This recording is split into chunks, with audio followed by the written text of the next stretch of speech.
all previous games are all useful in one way or another.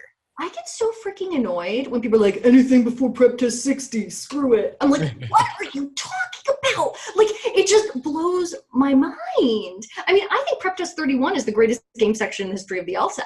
It has everything. Locker game, boys and girls, shared lockers, and game 4 of that section is no freaking joke. That one's crazy. I love it. Yeah.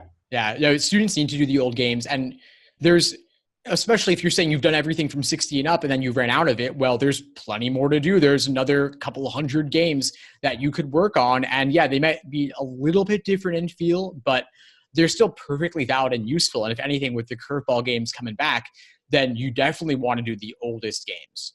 Yeah, I mean, I honestly think it's like internet groupthink that like somebody said at some point that everything that isn't valid anymore, but it's completely valid. Like, and you also, I mean, we have all the evidence in the world that they're bringing stuff back.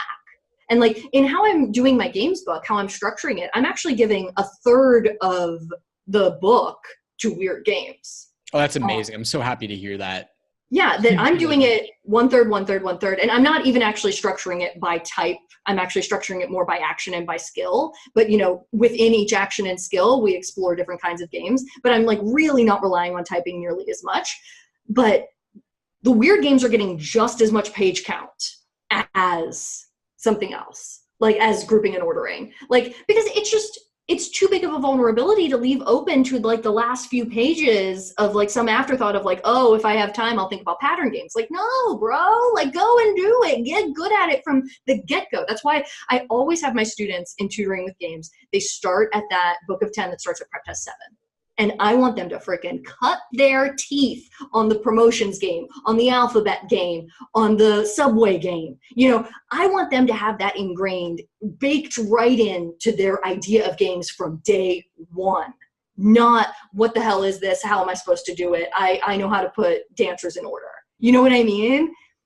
Amazing. No, I love it. I love the emphasis. I love that you're going to devote so much time and effort and page count to curveball games, because I do think that too many people treat them as an afterthought. I always try to email out lists of curveball games, but there's always more to be done, especially since this is a new and growing area that, you know, curveball games are here to stay. There's no doubt about it. They've been around for like a couple dozen exams already. And I think if there's one lesson from this, like LSAC can really do anything. You have to be ready for anything. And that requires not only proficiency, but also adaptability. Absolutely. Like we need to teach games in a way that you just develop a visual system of thinking, that you can take words and you can turn them into a diagram on the page. And you might have to make some on the fly decisions throughout. You're going to be prepared. You're going to know the landscape, but you're never going to like get rid of just inventive thinking. Because who knows what they might do? They're probably going to do some type of, you know, sheep in wolf's clothing where you actually have seen it before, but the words are intimidating and you feel like you haven't. That's why we need that adaptability and just like really spatial fluidity of like, turn the words into pictures. Let's go. Like, love it. That's really it.